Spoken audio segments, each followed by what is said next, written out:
Good morning. Today I'm in London and I'm meeting up with Mark. Hello Mark. Hiya, how you doing?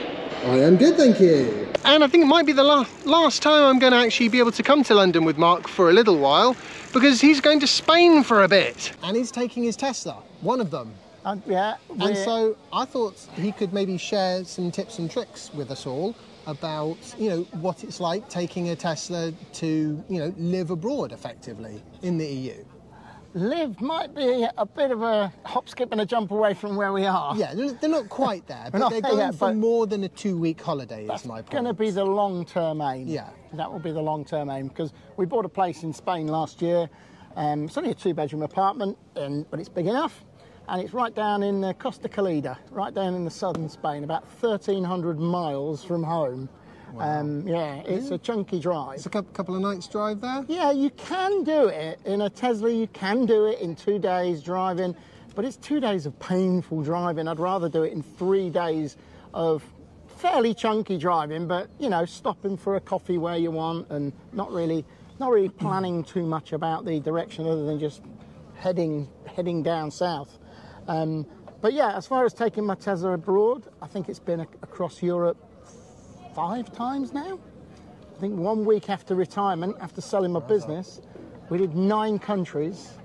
We did 4,500 miles in 5 weeks. Wow, that's quite a trip. It was, but the best bit was, this was about 4 and a bit years ago. The best bit was we didn't really have any kind of agenda. We had no route planned. We literally just had credit card, can travel.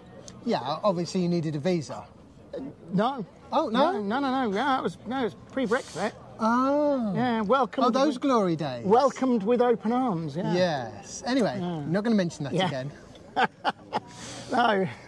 And, we went all over Europe, and that was one reason why we thought, well, we'll get a place down in Spain. Because we went there delivering a Mini of all things. We sold the Mini to a friend, delivered it to her, and we liked it. Oh, there. yeah, I remember that. The world's most expensive car sale. Sold the Mini and bought a house. Wasn't a very good deal. Financially, we'd have been better off keeping the Mini.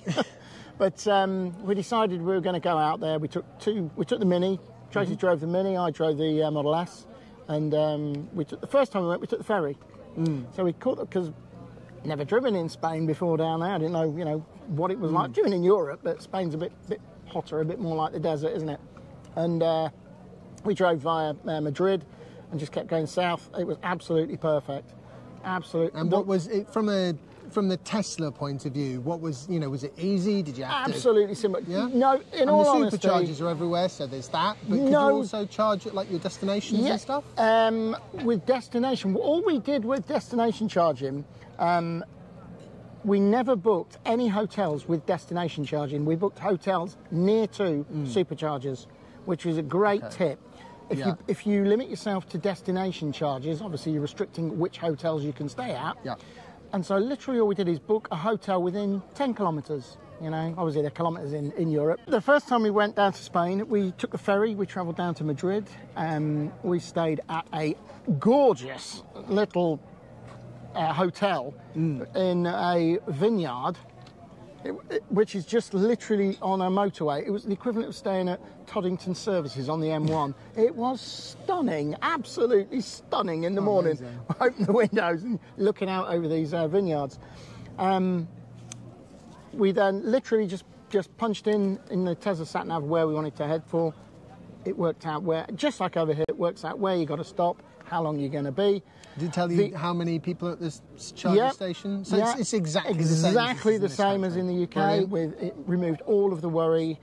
The only thing we did do is we would plan which superchargers, we would override what the Model S said, based simply on when we want lunch.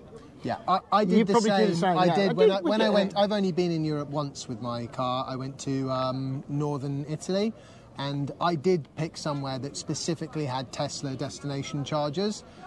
because especially this was like, what, 5 years ago now? So the supercharger network was not so expansive, and limiting myself to within 10 miles or so of a supercharger would have been quite restrictive. And also now I think hotels, with the cost of electricity, back then it was a negligible amount of money. Oh yeah, they did it for free. Yeah, now I think hotels with destination charging are making a charge. So yeah, you can pay for destination charging. A lot less than petrol or diesel. But all we would do is literally roll up at the hotel. We'd arrive at the hotel at about 7 o'clock at night.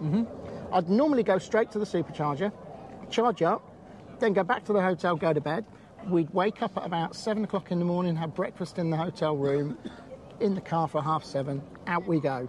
Straight down on the road, no need to charge first thing because you've just supercharged. Get to the next coffee stop at 11 o'clock, supercharge again, and it worked very, very well. And as usual, using the 100% slider to simply allow you to either finish your dessert or finish your coffee. Yes, yeah, I've done that. You pull into the supercharger, to do with range. You know that if you don't put it to 100%, it's going to cost you money, so you do. Yeah, 90% 2-course meal, 100% 3-course meal. I don't know why they don't just change that instead of M percentages. Yeah, it should just be the length of stay. 20% coffee, 50% lunch, 90% lunch and a pudding and a coffee, and 100% everything, silver service.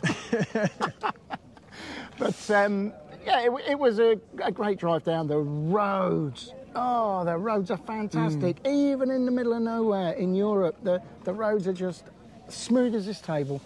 Yeah, that's potholes. Always nice, isn't it? No potholes. I'm sure they had okay. Yeah. In Italy, there were some roads with potholes, can't lie. In terms of like being on the wrong side of the road, quote unquote, because the Tesla is quite a big and unwieldy car anyway. Did you find, I suppose you've got the parking sensors and the autopilot. Yep. Did that just swap over to being on the other side of the road without any problem, or did it not work or freak out? No, I had no problems at all. In fact, I had less phantom braking and less silly indication. You know, when you're driving along and you've got the arrow to the slip-off on the left, and you get that silly indication right. Well, you don't get it on your right. You no, get a silly indication. I had the you traditional get a two flash. I always say squirrel whenever I'm going along on autopilot, and the car suddenly makes a lunge for the slip road off when you're supposed to be going straight on. I always just go squirrel because it's like a spaniel on a lead that's seen a squirrel. But no, we had none of that over there at all, which was really nice. The only thing I would say about charging, there is a really, really good app run by Octopus Energy called Electroverse. Okay. And that app is well worth having. So what Electroverse lets you do, you get an RFID card, and you can charge at other chargers, not Tesla superchargers. You can charge at multiple different manufacturers of chargers, and it will bill your home electric bill. So you swipe the RFID card, plug in, done. The bill goes to your home. Yeah, comes straight out with your and that, which chargers does that work with? Is it all of them? It must be just some of them. Iberdrola, definitely, because they're the ones that we use, which is a big Spanish charge network. But they're pretty much. Is it Europe wide? More or less. Yes, it's not just Spain, it is Europe, and we charged on that a couple of times. We had free destination charging in Spain in one of their car parks, which was quite incredible. We found a little 7 kilowatt charger, which was free. It was like, we also found a 3 kilowatt charger, which was free near the port, which wasn't worth having.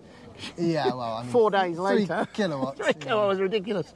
But you know, if you just, it's more the parking, to be honest with you. It's more that when you find it really hard to park. Yeah, because it is a massive American car. Yeah. And, certainly my experience of Italian cars is often they're smaller. That's how I'm going to put it. Even in this country, they're considerably smaller than most American cars. When you go to America, you're like, why is everyone driving around in a truck or a bus? You know, but it's just the way it goes, I suppose.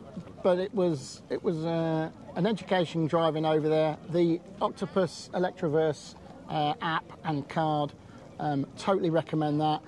It comes up on their app with where the nearest charger is. It comes up on the app with which ones are integrated into their system. In other words, you can bill your home account. Well worth having. And you don't need to be an Octopus Energy customer to have it. Okay, brilliant. More than happy to give you my referral. Send it through. I might as well stick it into the... It's really, really good. into the description. So there you go. Mark's referral code will be in the description if you remember to send it to me. Yeah, I will. I'll send you that. Awesome. Well, thanks for that. It sounds like you certainly haven't encountered any troubles in Europe with the Tesla. Anything spring to mind where it was difficult? Oh, yes. Other than I remember one. Yeah. Wasn't that Italy, funnily enough? The boot latch packed up on the day we got there. Was that. The cinch motor failed. I was thinking about the one with the little road. Do you remember that? The one with there was a little road, and they said there was a parking space, but it wasn't really. It was just like the side of a mountain. Oh, that was Switzerland, yeah. Yeah, that was in Switzerland. That was nothing to do with the Tesla. That was everything to do other with... than the fact it was quite a big car. If you've been driving a small, beaten-up Cinquecento... I think it was more a case of dealing with Airbnb and a fairly lying advertiser on Airbnb that said false advertising on Airbnb, basically. So that was the last time I used Airbnb. I've never used it since. We'll move on from that. Yeah, there you go, Airbnb. Never used it since. The thing that I would have used Airbnb, but the one thing that I found was if you have a problem, you're in the hands of Airbnb, who are in America. Yeah. And you're under there. Which is not ideal. No, not ideal at all. So no. Okay, right. I think we're going to leave it there for now and head on round London.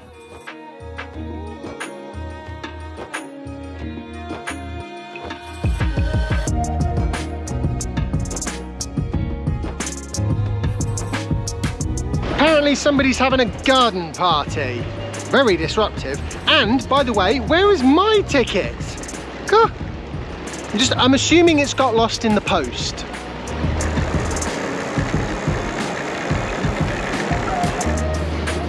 Mark has developed a very strange obsession with puddles. Actually, in all honesty, he does have a point. It does make some great shots.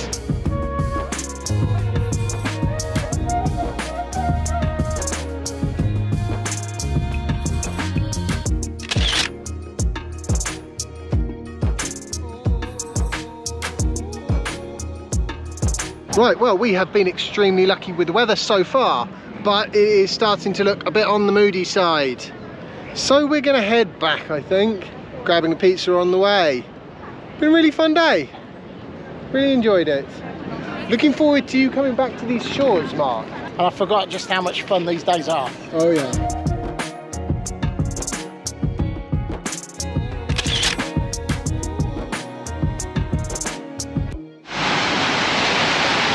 And it was all going so well. Right, I think we'll just have a coffee and then we're only 0.9 of a mile away from the car, so it's not too far.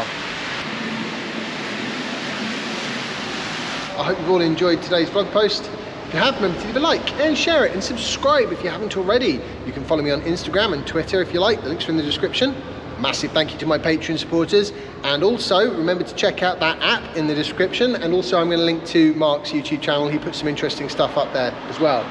So awesome, and hopefully I'll see you all in the next episode of my vlog. Bye. Is the audio working this time? Yes, it is. Thank God for that. Right, we just had all sorts of fun and games because for some reason my camera has not been recording audio so far today. Now that we have a mic that works, although actually I'm thinking now I'm just going to cut all this out and maybe make this the outro, you know, the outtake, because I can just fudge it. We can just be riding along and I'll go, hello, I'm in London with Mark. You know, it's that editing magic.